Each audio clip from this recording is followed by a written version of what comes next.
Drew McIntyre tampil pede sebagai WWE Champion. Trick Williams serius ingin kuasai SmackDown. Carmelo Hayes terima tantangan dari Leon Slater. Dan masih banyak lagi. Selamat datang di Extra Smack, di mana kita akan nge-recap dan nge-review episode SmackDown hari ini tanggal 17 Januari 2026. Juara WWE Undisputed yang baru, Drew McIntyre, buka SmackDown hari ini sambil pamer gelarnya di atas ring. Dia bilang kalau dia udah berdoa buat momen ini. Drew juga sempat ngebahas soal masa-masa sulitnya di Inggris dan dengan bangganya nyebut dirinya sebagai juara WWE pertama dari Britania Raya. Tapi habis itu dia malah balik nyerang penonton. Dia bilang dia nggak butuh dukungan mereka. Drew nanya, kemana aja kalian pas aku dipecat? Pas aku ada masalah sama si Empang? Atau pas aku dikalahin Cody Rhodes? Intinya, Drew bilang satu-satunya orang yang harus dia kasih ucapan makasih, ya cuma dirinya sendiri. Drew juga bilang dia udah cek kontrak pertandingan kejuaraan kemarin dan tertulis gak bakal ada rematch buat Cody Rhodes. Dan Cody harus mulai lagi dari nol. Pas dia lagi deklarasi soal era baru, Randy Orton datang motong omongan. Orton bilang dia nggak datang buat kasih selamat. Orton ngingetin kalau dulu Drew sempat ragu buat nyerang dia, tapi kali ini Orton nggak bakal ragu buat kasih RKO kapanpun ada kesempatan.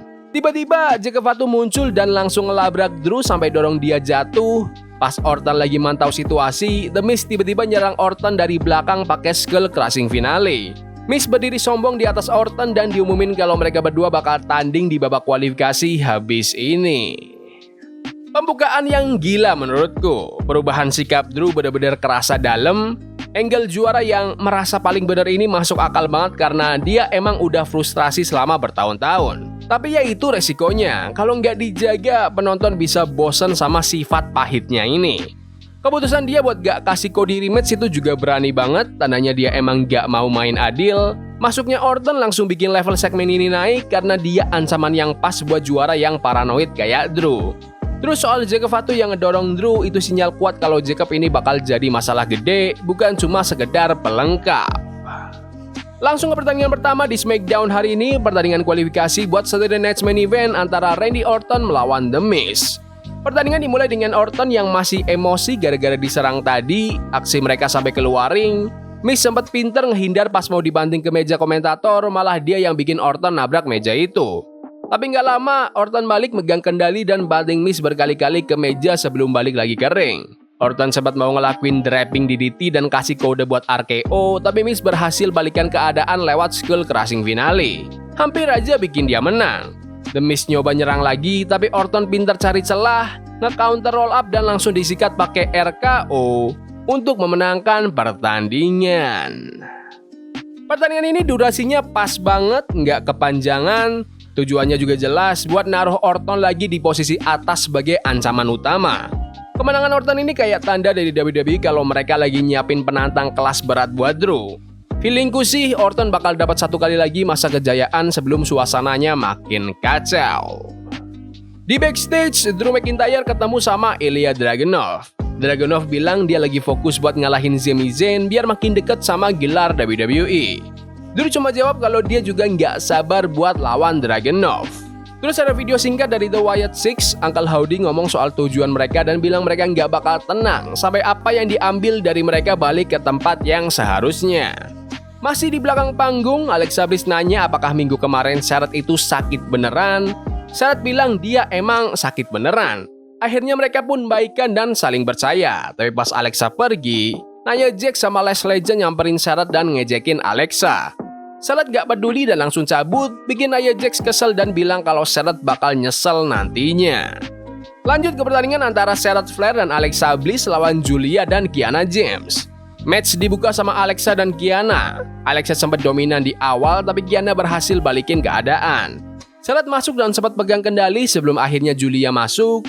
Julia sama Kiana benar-benar bikin Alexa terisolasi. Mereka sering gonta-ganti masuk ring buat nyiksa Alexa. Akhirnya Alexa berhasil nge-tag Charlotte. Charlotte langsung nyapu bersih ring dan hampir aja menangin pertandingan dari Kiana. Tapi Julia bikin gangguan yang bikin Kiana balik dominan. Pas Julia lagi nyerang Charlotte, Kiana main tag sendiri buat masuk, tapi di saat yang sama Alexa juga masuk dan langsung hantam Kiana pakai Sister Abigail untuk memenangkan pertandingan. Habis match, Nia Jax sama Lash Legend masuk ring mau nyerang mereka, tapi Julia malah pasang badan. Kiana James akhirnya tarik Julia pergi biar nggak makin ribut. Pertandingan ini sebenarnya bukan soal siapa yang menang, tapi soal gimana peta persaingan di divisi wanita lagi geser. Kemenangan Charlotte sama Alexa itu masuk akal banget. Teaser sama Nia Jax dan Lash Legend di akhir juga bagus buat bangun tensi biar penonton makin penasaran. Terus, ada Solo Sikoa yang bilang kalau The Wyatt Six pengen lentera mereka balik, mereka harus berani taruh gelar tag team sebagai taruhannya. Dia bilang dia bakal urus semuanya sekarang dan dia yakin arwah Bray Wyatt bakal bareng dia pas dia ngalahin Damian Priest nanti buat bawa pulang gelar WWE ke nama keluarganya lagi. Terus, Cody Rhodes masuk ke ring dan mulai ngomong ke penonton. Dia sempat ngerasa kalau reaksi fans hari ini agak campur aduk gak kayak minggu-minggu biasanya. Cody bilang dia mau bahas soal si juara baru Drew McIntyre sambil negesin kalau Cody itu juaranya para fans. Dia pengen fans jadi bagian dari perjalanannya, bukan cuma nonton doang. Terus, Cody ngebahas soal sejarah Royal Rumble. Dia bilang cuma ada satu orang yang pernah menang Rumble 3 kali berturut-turut. Nah, di sini Cody langsung kasih pengumuman besar, dia resmi jadi orang pertama yang masuk buat pertandingan Royal Rumble 2026. Terakhir, dia ganti fokus ke Jacob Fatu. Cody ngingetin soal sejarah mereka berdua dan bilang dia punya balasan yang udah dia rencanain buat Jacob. Segmen promo dari Cody Rhodes ini kerasa agak nggak nyaman secara disengaja dan emang itu poinnya. Andalan omongan soal juaranya para fans itu masih oke, tapi mulai kerasa gimana gitu. WWE kayak pengen kita mikir apa hubungannya Cody sama fans, semakin sini mulai retak. Pengumuman dari Cody yang masuk Rumble itu pintar juga menurutku karena bikin misi balas dendamnya punya tujuan yang jelas tanpa harus buru-buru balik ke urusan sama Drew. Terus soal Jacob Fatu itu langkah cerdas biar Cody punya musuh yang personal dan brutal buat sementara waktu. Balik ke belakang panggung sebentar, ada Matt Cardona yang bilang kalau tadinya dia pengen lawan temannya sendiri yaitu Cody Rhodes buat gelar juara, tapi dia juga punya sejarah sama Drew McIntyre. Yang faktanya match pertama Drew di WWE itu lawan dia. Cardona bilang dia pergi dari WWE buat nemuin jati dirinya lagi dan sekarang dia mau buktiin itu dengan menangin gelar Undisputed. Masuk ke pertandingan kualifikasinya untuk Saturday Night's Main Event antara Matt Cardona melawan Trick Williams. Pas tanding, Cardona langsung main agresif, tapi Trick Williams pelan-pelan bisa balik nyerang. Cardona sempat bawa aksi keluar ring dan banting Trick ke lantai sebelum iklan. Pas balik lagi, Trick mulai dapat momentum, tapi Cardona nggak tinggal diam. Dia ngeluarin DDT, running boot, sampai zigzag, tapi Trick masih bisa bertahan. Cardona berkali-kali nyoba roll up, tapi tetap gagal. Pas Cardona mau keluarin jurus Rough Rider, Trick pintar banget nge-counter dan langsung hantam pakai trick shot untuk memenangkan pertandingan. Ini pertandingan yang penting banget buat karir Trick Williams dan dia berhasil buktiin kualitasnya. Cardona juga jadi lawan yang pas banget. Kelihatan berpengalaman, nekat, dan licin sampai kita sempat mikir mungkin dia yang bakal menang. Finishnya bersih dan itu penting karena Trick butuh kemenangan yang nggak dilindungi biar dia makin kredibel. Cardona kalah pun nggak rugi apa-apa, sementara Trick makin mantap dipandang sebagai penantang yang serius, bukan cuma modal karisma doang. Habis menang, Trick lagi selebrasi di luar ring, tiba-tiba Kit Wilson datang. Tapi Kit malah lanjut nyerang Cardona. Pas Kit Wilson lagi asik ngoceh di dalam ring, Jacob Fatu tiba-tiba muncul dan langsung sikat dia pakai super kick. Jacob benar-benar habisin Kit sebelum akhirnya teriak nantangin Cody Rhodes. Cody nggak pakai lama langsung lari ke ring dan mereka berdua baku hantam parah. Security sama Nick Aldis sampai harus turun tangan buat misahin mereka. Segmen ini benar-benar kacau tapi seru dan jelas tujuannya. WWE jelas mau bikin Jacob jadi tipe lawan yang harus Cody tahan serangannya, bukan cuma sekedar tanding gulat biasa. Kalau ini ujungnya ke single match yang brutal, pondasinya udah kuat banget sih. Mungkin mereka bakal tanding di Saturday Night's Main Event. Di belakang panggung, Damian Priest bilang fokusnya cuma satu, ngelewatin Drew McIntyre buat ambil lagi gelar Undisputed. Langsung lanjut ke pertandingan kualifikasi lagi untuk Saturday Night's Main Event antara Solo Sikoa melawan Damian Priest. Match dimulai dengan Solo Sikoa yang dominan banget sampai akhirnya Priest berhasil lempar dia keluar ring, tepat ke meja komentator. Solo sempat bangkit lagi dan hampir menang lewat Samoan drop sama hip attack bertubi-tubi. Pas Solo mau nyoba serangan ketiga, Priest nge-counter dan balik nyerang. Dia sukses ngelakuin Razor Edge tapi cuma dapat nearfall habis Tamatonga diusir dari pinggir ring. Kekacauan makin jadi pas Tamatonga sama Tonga Loa datang buat ganggu fokus Priest. Solo sempat hantamin spike sama Solo Slam tapi Priest masih kuat. Tiba-tiba lampu mati. The Wyatt Six muncul dan langsung nyerang anak buah Solo. Pas Solo lagi panik nyari lenteranya, Priest manfaatin situasi itu buat keluarin Shot of Heaven untuk memenangkan pertandingan. Habis match, Uncle Howdy mau ambil lenteranya lagi tapi malah dihajar sama Tamatonga yang tiba-tiba balik lagi. Tala langsung kabur bawa Solo pas segmen berakhir. Di atas kertas, match ini kelihatan ribet banget karena kebanyakan gangguan tapi eksekusinya ternyata oke. Priest menang lewat situasi kacau itu cocok banget sama karakternya sekarang. Dia nggak takut berantem tapi dia juga pinter manfaatin keadaan. Masuknya Wyatt Six bikin suasana makin nggak ketebak. Kemenangan ini bikin jalan Priest buat ngejar gelar juara tetap hidup, apalagi Drew udah nunggu di depan mata. Di belakang panggung, Drew McIntyre ketemu sama Sami Zayn. Sami bilang target dia itu ngalahin Ilya Dragunov terus lawan Drew di Royal Rumble buat ambil gelar Undisputed. Drew cuma ketawa dan bilang gak bakal ada yang berubah meskipun Sami sampai ke sana. Soalnya Sami gak pernah menang lawan dia. Sami cuma bisa nahan emosi terus jalan pergi gitu aja.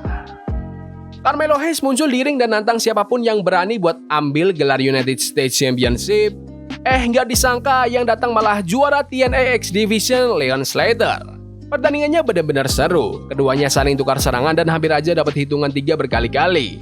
Slater dapat momentum lewat serangan fisik dan aksi udara yang gila sampai bikin Melo mental keluar ring. Melo sempat kelihatan kesakitan di bagian lututnya pas Slater terus-terusan neken dia pakai serangan high impact, tapi Melo nggak nyerah gitu aja. Dia balik nyerang pakai cutter dan hampir aja kena kuncian submission.